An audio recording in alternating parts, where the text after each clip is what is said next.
Hi hello welcome to our channel. నేను మీ astro numerologist Nivas Valmiki. ఈరోజు topic ఏంటంటే అష్టక వర్గు. చాలామంది నా దగ్గర నేర్చుకున్న స్టూడెంట్స్ అష్టక వర్గు గురించి ఎంత నేర్చుకున్నా ఇంకా బాగా తెలియాలి అనుకుంటూ అడుగుతూ ఉండటం, అలాగే కస్టమర్స్లో కూడా కొంతమంది ఉత్సాహవంతులైన వారి కోసం ఈ యొక్క అష్టక వర్గుని కొంచెం వివరణాత్మకంగా వివరించే ప్రయత్నం ఈ వీడియోలో చేశాను. అయితే అసలు అష్టక వర్గు ఎందుకు అంటే, ఒక పర్సన్కి తన లైఫ్లో ఏవైనా ఇన్సిడెంట్స్ ఎప్పుడు జరుగుతాయి అని పాయింట్ ఆఫ్ రేంజ్లో తెలుసుకునేటువంటి అవకాశం ఉన్న ఒకే ఒక టాపిక్ అష్టక వర్గు. అయితే చాలామంది అష్టక వర్గు అనగానే ఒక మిస్టేక్ చేస్తున్నారు. అదేంటంటే, సాంప్రదాయ సిద్ధమైన యాపుల్లో నుంచి అష్టక వర్గుని తీసుకుంటున్నారు. అయితే ఇది అప్డేటెడ్ అయినటువంటి నూతన అష్టక వర్గు. అంటే డిఫరెన్స్ ఏంటంటే, ఒకానొక టైంలో మన సాంప్రదాయ జ్యోతిష్యంలో ఉన్న అష్టక వర్గుల్లో 400 బిలో మాత్రమే బిందువులు ఉండేవి. ఇప్పుడు అప్డేటెడ్ అయినటువంటి అష్టక వర్గులో 429 వరకు ఉన్నాయన్నమాట. సో దానివలన మీరు కనుక ట్రెడిషనల్ ఆస్ట్రాలజీ యాప్లను ఉపయోగించి ఈ యొక్క అష్టక వర్గులను తీసుకుంటే మీకు రిజల్ట్ పాయింట్ ఆఫ్ రేంజ్లో రాదు. ఇది కేవలం మనం మాన్యువల్గా మాత్రమే చేసుకోవాలి. ఇప్పుడు ఈ వీడియోలో ఒక పర్సన్ యొక్క రాశి చక్రాన్ని తీసుకొని వారి యొక్క అష్టక వర్గుని మాన్యువల్గా ఎలా వేయాలి అనేది చెప్పడానికి ప్రయత్నించాను. ఓకే, దీనికి ఉదాహరణగా మీ అందరికీ బాగా సుపరిచితమైనటువంటి ఇందిరాగాంధీ గారి జాతక చక్రాన్ని తీసుకున్నాను.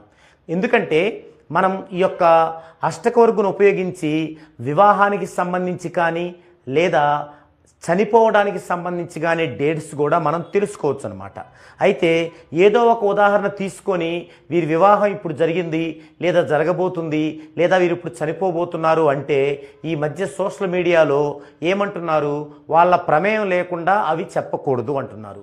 అందుకారణంగా నేను ఆల్రెడీ ఒక లెజెండరీ పర్సన్ అయినటువంటి ఇందిరాగాంధీ గారిని తీసుకున్నాను. ఎందుకంటే ఇందిరాగాంధీ గారి యొక్క ఇన్ఫర్మేషన్ అందరి దగ్గర ఉంటుంది, గూగుల్లో కొట్టినా కూడా తెలుస్తుంది. కాబట్టి నేను చెప్పేది రైటా కాదా అని అందరూ కూడా అర్థం చేసుకోగలుగుతారు.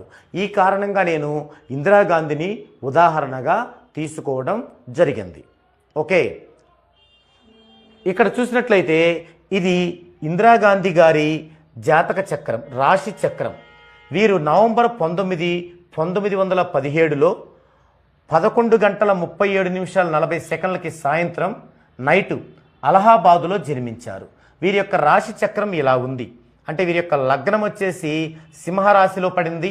1, 2 భావాలు సింహరాశిలో, 3వ భావం వచ్చేసి కన్యలో, 4 వృశ్చికం, 5 ధనుస్సు, 6 మకరం, 7, 8 కుంభం, 9 మీనం, 10 వృషభం, 11 మిథునం, 12 కర్కాటకంలో పడటం జరిగింది.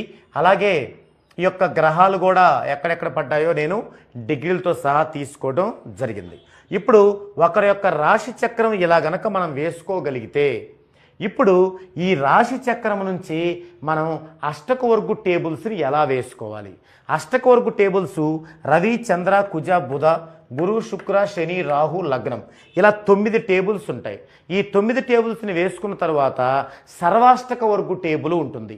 అది వెయ్యాలంటే ముందు ఈ యొక్క సర్వాష్టక వర్గు టేబుల్ని ఇట్లా మనం ఫిలప్ చేసుకుంటే మనకి ఇక్కడ టోటల్స్ వస్తాయి.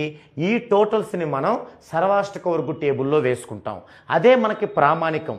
మనం ఏమి తెలుసుకోవాలన్నా ఆ పర్సన్ యొక్క లైఫ్లో సర్వాష్టక వర్గు టేబులే ఉండాలి. సర్వాష్టక వర్గు టేబుల్ ఉండటానికి మొదటగా మనం రాశి చక్రాన్ని ప్రిపేర్ చేసుకొని దీని నుంచి మిగతా అష్టక వర్గులన్నీ వేసుకోవాలి. ఒక 9 వరకు వస్తాయి.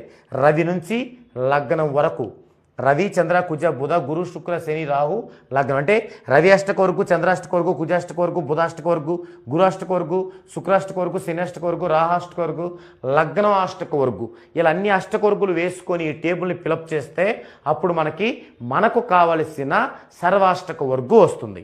ఓకే, నేను ఇక్కడ ఈ రాశి చక్రము నుంచి రవి అష్టకవర్గుని ఎలా వేయాలి అనేది మీకు వివరిస్తాను. దాన్ని బట్టి మీరు మిగిలినవన్నీ కూడా వేసుకోవచ్చు. ఇందుకు మనకి ఒక ఫార్ములా ఉంది, ఒక ఫార్ములా టేబుల్ ఉంది. అదేంటంటే ఇది ఆ ఫార్ములా టేబుల్. ఇది సర్వాష్టక వర్గు టేబుల్స్ వేసుకోవడానికి ఫార్ములా టేబుల్. ఓకే, ఇప్పుడున్నటువంటి ఆ టేబుల్ని మీరు స్క్రీన్ షాట్ తీసుకొని దగ్గర పెట్టుకొని గమనించవచ్చు. ఓకే, ఇప్పుడు ఈ యొక్క టేబుల్లో ఏముందంటే మనకి పైన లగ్నం రవి చంద్ర కుజ బుధ గురు శుక్ర శని రాహు ఇలా ఉన్నాయి పైన. సేమ్ ఇలాగే ఇటువైపు కూడా ఉంటాయి. లగ్నం రవి చంద్ర కుజ బుధ గురు శుక్ర శని. మీరు గమనించినట్లయితే ఇవన్నీ కూడా అష్టక వర్గులు. లగ్నం అష్టక వర్గు, రవి అష్టక వర్గు, చంద్రాష్టక వర్గు, కుజాష్టక వర్గు, బుధాష్టక వర్గు, గురువాష్టక వర్గు, శుక్రాష్టక వర్గు, శనిష్టక వర్గు, రావాష్టక వర్గు. ఇటు ఉన్న ఏంటివి గ్రహాలు. గ్రహాల్లో మనము లగ్నం రవి చంద్ర కుజ బుధ గురు శుక్ర శని వరకు తీసుకోవాలి. లగ్నాలలో రాహుకేతువులకి స్థానము ఇవ్వలేదు అష్టక వర్గులు వేయటానికి. కానీ అష్టక వర్గులు మాత్రం రాహు అష్టక వర్గు ఉంటుంది, కేతు ఉండదు. కానీ గ్రహాలలో రాహుని తీసుకోం. ఇది మీరు గమనించాలి. ఇది ఒక పరిశీలన దృక్పథంతో నిర్దేశించినటువంటి అష్టక వర్గు టేబుల్స్ వేసుకోవడానికి ఫార్ములా టేబుల్. ఓకే, ఇప్పుడు మనం మొదటగా రవి అష్టక వర్గు వేద్దామండి. అంటే ఫస్ట్ లగ్నం ఉంటుంది. అంటే ఇక్కడ మనం లగ్నం రాసుకుంటే అదే శివలం. మొదట నేను రవి రాసుకున్నాను. రవి అష్టక వర్గు వేద్దామండి. మీకు ఈ యొక్క ఫార్ములాలో రెండవ లైను రవి అష్టక వర్గుది, రెండవ లైను. ఈ రెండోది రవి అష్టక వర్గుది. ఏముంది ఒకసారి గమనించండి. రవిలో ఇక్కడ ఈ యొక్క టేబుల్, ఈ బాక్స్ దేనికి పనికి వస్తుంది ఇటు చూసుకోండి. లగ్నం అంటే రవిలో లగ్నం ఇది. ఏముంది అక్కడ 3 4 6 10 11 12 ఉన్నాయి. తర్వాత రెండోది రవి అంటే రవిలో రవి 1 2 4 7 8 9 10 11 ఉన్నాయి. మూడోది రవిలో ఇటు చూసుకోండి చంద్ర రవిలో చంద్ర 3 6 10 11 ఉన్నాయి. నాలుగోది చూడండి ఇలా రవిలో నాలుగోది ఇటు చూసుకోండి కుజ, రవిలో కుజ 1 2 4 7 8 9 10 11 ఉన్నాయి. తర్వాత ఐదోది చూడండి ఇలా రవిలో చూసుకుంటే బుధ, రవిలో బుధ 3 5 6 9 10 11 12 ఉన్నాయి. అలాగే గురు 5 6 9 11 ఉన్నాయి. శుక్ర 6 7 12 ఉన్నాయి. శని 1 2 4 7 8 9 10 11 ఉన్నాయి. ఇవి మనం చూడాలి. ఇప్పుడు ఎలా చూస్తామో చూడండి. ఇది రవి అష్టక వర్గు. రవి అష్టక వర్గులో లగ్నం నుంచి శని వరకు ఎక్కడెక్కడ ఉంటాయో చూసుకోవాలి. లగ్నం నుండి శని వరకు. ఇప్పుడు ఈ యొక్క రాశి చక్రంలో లగ్నము ఎక్కడుంది అంటే మనము ఇక్కడ నుంచి లెక్కేసుకోవాలి. మేషం నుంచి 1 2 3 4 5 5లో ఉంది లగ్నం. 5వ బాక్స్లో ఉంది అంటే 5వ రాశిలో ఉంది. సో మనకి ఇందులో 5వ రాశి ఏమవుతుంది? 1 2 3 4 5 సింహం అంటే సింహంలో ఉంది. ఈ సింహం నుంచే మొదలు పెట్టాలి మనం లగ్నం. రవిలో లగ్నం ఏమున్నాయి? రవిలో లగ్నం అనగానే 3 4 6 10 11 12 3 4 6 10 11 12 ఉన్నాయి. రవిలో లగ్నానికి ఇవి ఉన్నాయి. మరి మనకి లగ్నం ఎక్కడి నుంచి స్టార్ట్ అయింది? సింహం నుంచి. అంటే ఇది 1 అవుద్ది మనకి. సింహం నుంచి 1 2 3 4 5 6 7 8 9 10 11 12 ఎట్లా వస్తుంది లెక్క? అంటే సింహం నుంచి స్టార్ట్ ఇది 1. కానీ ఫస్ట్ మనకి 3 ఉంది. ఇది 1 కదా. 1 2 3 ఇక్కడ ఒక 0 పెట్టుకోవాలి లెక్క. అంటే మనకు 1 కింద లెక్క అది 0 అంటే. తర్వాత 3 అయిపోయింది. 3 తర్వాత 4 ఇక్కడ పెట్టుకోవాలి 4. తర్వాత 6 ఇది 5 ఇది 6 6 ఇక్కడ. తర్వాత 10 7 8 9 10 ఇది. తర్వాత 11 12 ఇలా. ఇప్పుడు చూడండి రవిలో లగ్నాలు ఎన్ని ఉన్నాయి? 1 2 3 4 5 6 ఉన్నాయి. చూడండి 1 2 3 4 5 6 వచ్చాయి. అట్లా అది కరెక్ట్ చేసినట్టు. నెక్స్ట్ రవిలో రవి 1 2 4 7 8 9 10 11 ఉన్నాయి. 1 2 4 7 8 9 10 11 రవిలో రవికి ఉన్నాయి. మనకి రవి ఎక్కడున్నాడు చూడండి, ఇక్కడ ఉన్నాడు. ఎక్కడంటే ఏంది, రుచికంలో ఉన్నాడు. ఇది రుచికం అంటే ఇది మనకు 1 అవుద్ది. 1 నుంచి లెక్కేసుకోవాలి. ఫస్ట్ ఏముంది 1 అంటే ఇక్కడ వేయాలి, ఈ 0 పక్కనే 0 1 2 ఇక్కడ 2 తర్వాత 4 ఇక్కడ లేదు 4 ఇక్కడ వేసుకోవాలి. తర్వాత 7 5 6 7 ఇక్కడ 8 ఇక్కడ 9 ఇక్కడ 10 ఇగో దీనిలో 11 ఇక్కడ ఇట్లా వేసుకోవాలి. సో రవిలో లగ్నం అయిపోయింది, రవిలో రవి అయిపోయింది. నెక్స్ట్ ఏముంది, రవిలో చంద్ర ఏమున్నాయి 3 6 10 11 3 6 10 11 అంటే ఇక్కడ మీకు చూపించడం సాధ్యపడదు కాబట్టి అర్థమవడం కోసం అక్కడ వేస్తున్నాను. మీరు వేసుకున్నప్పుడు అక్కడ వేయనవసరం లేదు. 3 6 10 11 చంద్ర. చంద్ర ఎక్కడున్నాడు, ఎక్కడున్నాడు మకరంలో అంటే ఎక్కడున్నాడు. ఫస్ట్ ఎంత 3 ఇది 3 మనకి ఎక్కడుంటే ఇది 1 అవుద్ది. 1 2 3 ఇక్కడ 3 తర్వాత 6 3 4 5 6 ఇక్కడ 6 తర్వాత 10 ఇది 6 అయిపోయింది 7 8 9 10 తర్వాత 11 ఇది. సో రవిలో చంద్ర అయిపోయింది. నెక్స్ట్ రవిలో కుజ 1 2 4 7 8 9 10 11 అది రవిలో కుజ. మరి కుజుడు ఎక్కడున్నాడు చూడండి, కుజుడు ఇక్కడ ఉన్నాడు, సింహంలో ఉన్నాడు. ఇది ఫస్ట్ ఎంత ఉంది అక్కడ 1 అంటే సింహంలో ఇక్కడ 1 తర్వాత 2 ఇక్కడ 2 తర్వాత 4 3 4 ఇక్కడ తర్వాత 7 5 6 ఇక్కడ 7 తర్వాత 8 నుంచి 11 దాకా ఉంది వరుసన అంటే 8 9 10 11 పడితే పైన పెట్టచ్చు. మనకు 3 అక్కడ సరిపోయి నేను కింద వేసుకున్నాను. ఓకే ఇది అయిపోయింది. సో నెక్స్ట్ రవిలో గురు 5 6 9 11 5 6 9 11 రవిలో గురువు. సో గురువు ఎక్కడున్నాడు మనకి, ఇది వృషభంలో ఉన్నాడు అంటే ఇక్కడ ఇది 1 అవ్వాలి మనకు 5 అన్నాడు అక్కడ 1 2 3 4 5 ఇక్కడ మొదలు 5 తర్వాత 6 దీని పక్కనే తర్వాత 7 8 లేదు 7 8 లేదు 9 ఉంది ఇక్కడ 9 తర్వాత 11 10 11 ఇది రవిలో గురువు అయిపోయాడు. నెక్స్ట్ రవిలో శుక్రుడు 6 7 12 6 7 12 శుక్ర ఎక్కడున్నాడు చూడండి, ధనుస్సులో ఉన్నాడు. ఇది 1 అవుద్ది ధనుస్సు 6 7 12 1 2 3 4 5 6 7 నెక్స్ట్ 12 8 9 10 11 12 ఇక్కడ వస్తుంది.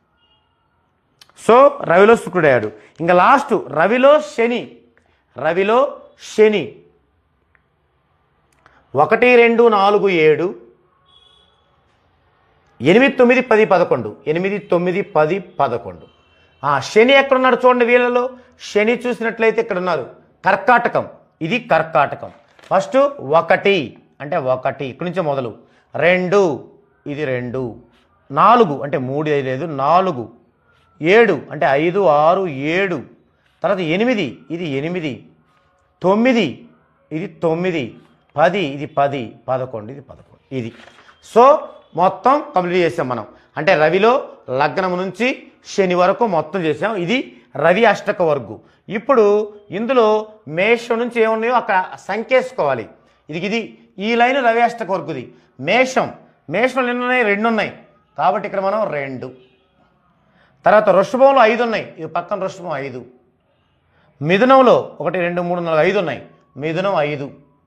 కర్కాటకం 3 ఉన్నాయి, తర్వాత సింహం 3 ఉన్నాయి, కన్య 3 ఉన్నాయి, తుల 4 ఉన్నాయి, వృచ్చికం 5 ఉన్నాయి, ధనుస్సు 1 ఉంది, ఇది 1 ఉంది ధనుస్సు, మకరం 3 ఉన్నాయి, కుంభం 3 ఉన్నాయి, మీనం 4 ఉన్నాయి. ఇది ఇప్పుడు ఇవి మొత్తం కలిపితే 48 ఉండాలి. అంటే రవి అష్టకొరకులో బిందువులు 48 ఫిక్స్, అది ఫార్ములా. అట్లాగే చంద్రుడికి 49, కుజుడికి 39, బుధుడికి 54, గురువుకి 56, శుక్రుడికి 56, శనికి 39, రాహుకి 43, లగ్నానికి 45, అవి ఏట్లో కూడా వేయటం జరిగింది వాటి బిందువులు. ఇప్పుడు వాటికి వచ్చినవి మొత్తం కూడితే దీనికి సమానం అయితేనే మనం వేసిన రవి అష్టక వరకు రైట్ అనమాట. చూద్దామండి. 2 5 7, 7 5 12, 12 3 15, 15 3 18, 18 3 21, 21 4 25, 25 5 30, 31 31, 31 3 34, 34 3 37, 37 4 41. అంటే ఏదో మనం మిస్ అయ్యాం. ఏం మిస్ అయ్యాం? మనం వేసేటప్పుడు రవి నుంచి 7 ఉన్నది ఏదో మనం మిస్ అయ్యాం. ఇప్పుడు ఈ మిస్ అయింది ఏదో చూద్దామండి. అక్కడ మనకి కరెక్ట్ రాలేదంటే మనం ఇక్కడ 1 వేయటం మిస్ అయ్యాం. ఒకవేళ మనం 48 ఇక్కడ వచ్చుంటే మనం వెరిఫై చేయనవసరం లేదు. ఇప్పుడు రాలేదు కాబట్టి మనం వెరిఫై చేయాలి. ఆ వెరిఫై ఏంటి అంటే ఏం మిస్ అయ్యాం మనం టేబుల్లో చూసుకోవాలి. టేబుల్లో చూసుకుంటే ఇక్కడ నేను కావాలనే ఒక అంశాన్ని ఆపాను, అంటే మీకు వివరించడానికి. ఒకవేళ మీరు ఫోలోలో వెళ్తూ అది మిస్ అయితే దాన్ని మీరు ఎలా గుర్తించాలి? ఇప్పుడు ఇక్కడ చూడండి. ఫస్ట్ ఇది లగ్నం, లగ్నం ఇక్కడ మనకుంది లగ్నం. తర్వాత 1 2 4 7 రవి, ఇది వేసాం. ఓకే. తర్వాత 3 6 10 11 చంద్ర, ఇది వేసాం. తర్వాత 1 2 4 7 కుజ, ఇది వేసాం. తర్వాత బుధ ఏముంది? 3 5 6 9 10 11 12 ఉంది. కానీ బుధ వేయలే మనం. బుధ వేయకుండా 3 5 5 6 9 11 అయిన గురువుకి వెళ్ళిపోయాం. తర్వాత శుక్ర వేసాం, శని వేసాం. అంటే 1 2 3 4 5 6 7 వేసాం, 8 వేయలేదు. అంటే లగ్నం నుంచి శని వరకు మనకి మొత్తం 8 వస్తాయి, కానీ ఇక్కడ వేసింది 7. చూసారా? మనం 1 తగ్గించాం. ఆ 1లో ఎన్ని ఉన్నాయి అంటే అది బుధ తగ్గించాం. బుధలో 7 ఉన్నాయి. 3 5 6 9 10 11 12. ఆ 7 తగ్గి 41 వచ్చాయి. 5 12 21 25 30 34 35 41. సో అలా తగ్గుతుందన్నమాట. మనం ఇంత వివరంగా చూడకుండా వేసిన వరకు కరెక్ట్గా 48 ఉన్నాయిలే అని చెప్పి ముందుకు వెళ్ళకూడదు. ఓకే, అది మీకు వివరించడానికి నేను బుధని దాటి వచ్చాను అనమాట. ఇప్పుడు బుధ వేద్దామండి. బుధ ఏముంది? రవిలో బుధ 3 5 6 9, 3 5 6 9, 10 11 12, 10 11 12. సో బుధ ఎక్కడున్నాడు? ఇక్కడ వృశ్చికంలో ఉన్నాడు. ఇక్కడ వృశ్చికం ఫస్ట్ 3, ఇది 1 అవుతుంది మనకి. 1 2 3, తర్వాత 5 అంటే 4 5, తర్వాత 6 అంటే 6 ఇది, తర్వాత 9 7 8 9, తర్వాత 10, తర్వాత 11, తర్వాత 12. చూసారా? ఇప్పుడు నేను బ్లాక్తో పెట్టాను, మనం మిస్ అయినాయి. ఎందుకు? మనం ఇక్కడ మేషం చేసేటప్పుడు ఎక్కడ కలపాలో మనకు తెలిసిద్ది. ఫస్ట్ ఇక్కడ 3, ఇందాక 2 వేసాం. సో ఇక్కడ మనం 3 దిద్దాలి. ఇది తర్వాత 5 5 ఓకే. తర్వాత కర్కాటకం 4, మనం 3 వేసాం. సో 4. తర్వాత సింహం 4, ఇది 3 వేసాం, 4. తర్వాత కన్య 4, ఇది 3 ఉంది ఇంతకుముందు, 4. తర్వాత తుల 5, తులాలు ఇందాక మనం ఇంతకుముందు 4 వేసాం, ఇది 5. తర్వాత వృశ్చికం 5 వేసాం. తర్వాత ధనుస్సు 1 వేసాం. మకరం 4, అంటే ఇక్కడ ఇంతకుముందు 3 వేసాం, 4. కుంభం 3 వేసాం. మేనం 5, ఇక్కడ 4 వేసాం, 5. ఓకే, అంటే మీరు ఏదన్నా మిస్ అయినా మీకు ఇక్కడ వేసినప్పుడు ఇక్కడ టోటల్ దగ్గర అర్థమవుద్ది. అక్కడ చూసుకొని మళ్ళీ మన యొక్క ఫార్ములా టేబుల్లో ఎక్కడ మిస్ అయ్యామో చూసుకొని అక్కడికి వెళ్ళడమే, ఒరియవలసిన పని లేదు. ఇప్పుడు చూడండి, 3 5 8, 8 1 9 17, 1 8 25 30 35 36 40 43 48 సరిపోయింది. ఈ విధంగా మనం రవి అష్టకొరుగు వేసుకున్నట్లే చంద్ర కుజ బుధ గురు శుక్ర శని రాహు లగ్నాల యొక్క అష్టకొరుగులు వేసుకొని ఇక్కడ కనుక ఫిలప్ చేస్తే ఎలా ఉంటుందంటే ఈ విధంగా మిగతా అష్టకొరుగులు కూడా వేసి ఇక్కడ వేసుకుంటే ఈ విధంగా వస్తుంది. మీరు తర్వాత నేను రవి ఎలా వేసానో ఆ విధంగా ఇవి మొత్తం వేసి చూసుకోండి. ఒకవేళ నేను ఇందాక చెప్పినట్టు రవిలో లాగా మిస్టేక్ వస్తే ఆ విధంగా వెరిఫై చేసుకోండి, ఇవి వస్తాయన్నమాట.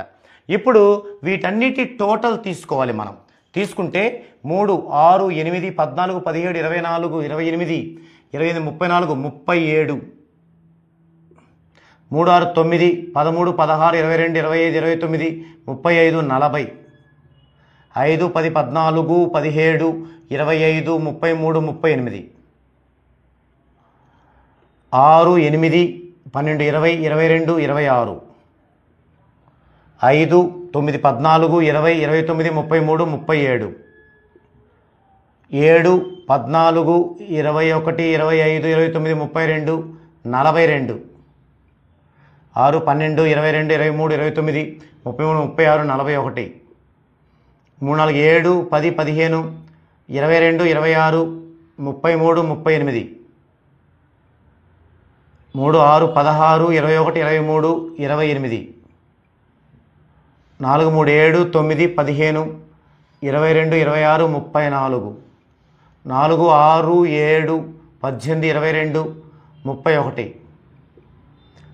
6, 12, 22, 32, 37.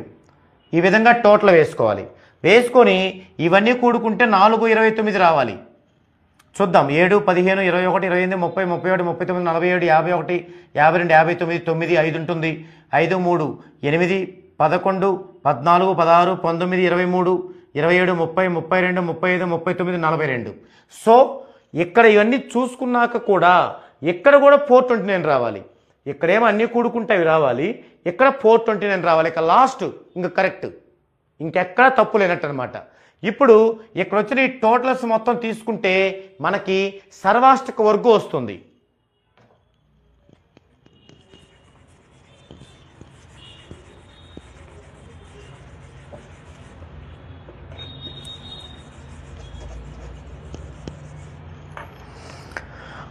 సర్వాష్టక వర్గు టేబుల్ తీసుకుందామండి. ఫస్ట్ మేషం 37, వృషభం 40, 38, 30, 26, 37, 42, 41, 38, 28, 34, 31, 37. ఈ విధంగా సర్వాష్టక వర్గుని తెచ్చుకోవాలి. నేను ఫస్ట్లో చెప్పాను చూసారా, ట్రెడిషనల్ ఆస్ట్రాలజీ యాప్ ద్వారా డైరెక్ట్గా వస్తాయని. అక్కడ 429 రావు, 400 బిలోనే వస్తాయి. అంటే అది చాలా ఓల్డ్ అనమాట, అప్డేట్ అయింది కాదు. అందుకని అది వేసుకున్నందువల్ల ఉపయోగం ఉండదు. ఇలా మాన్యువల్గా మనం చేయగలగాలి. ఈ వీడియోని 1కి 2 సార్లు చూసి అది ఎలా వేయాలో తెలుసుకొని అప్పుడు ఇలా వేసుకోండి. ఇలా వేసుకున్న తర్వాత ఇక వారి లైఫ్లో ఏం కావాలో ప్రతిదీ డిసైడ్ చేయొచ్చు. లక్కీ సైడ్ అన్లక్కీ సైడ్ కనుక్కోవచ్చు, lucky time period unlucky time period కనుక్కోవచ్చు, వివాహం కనుక్కోవచ్చు, సెకండ్ మ్యారేజ్ కనుక్కోవచ్చు, విడాకులు కనుక్కోవచ్చు, ప్రమోషన్ కనుక్కోవచ్చు, బిజినెస్ కనుక్కోవచ్చు, ప్రతిదీ అనమాట. అసలు ఈవెన్ డెత్ వరకు కనుక్కోవచ్చు. ఇది చాలా విశాలమైన సబ్జెక్ట్ అన్నమాట అష్టక వరకు. ఓకే, ఇక్కడ మీకు కొన్ని అంశాలు నేను కనుక్కొని మీకు అవి ఎలా కరెక్ట్ అయ్యాయో చూపిస్తాను. ఇందిరాగాంధీ గారి జాతకంలో వేసుకున్నాం కాబట్టి ఆమె యొక్క ఇందిరాగాంధీ గారి యొక్క వివాహం ఎప్పుడు జరగాలి దీని ప్రకారం అనే డేట్ తీద్దామండి. నిజంగా ఎప్పుడు జరిగింది తీద్దామండి. అప్పుడు ఆ రెండు ఒకటా కాదా. అలాగే ఇందిరాగాంధీ గారు ఎప్పుడు చనిపోయారు దీని ద్వారా కనుక్కుందామండి. నిజంగా ఎప్పుడు చనిపోయారో డేట్ తీద్దామండి. అప్పుడు మీకు అర్థమవుతుంది. ఓకే, ఇది లెంగ్తీ కాబట్టి ఈ వీడియోలో మీకు సర్వాష్టక వర్గు వరకు ఎలా చేసుకోవాలో చూపించాను. నెక్స్ట్ పార్ట్లో మీకు వివాహం ఎప్పుడు జరిగిద్దో ఎలా తెలుసుకుంటాము, అలాగే డెత్ మరణం ఎప్పుడు సంభవిస్తుందో ఎలా తెలుసుకుందాము అనే విషయాల్ని నెక్స్ట్ వీడియోలో డిస్కషన్ చేస్తాను.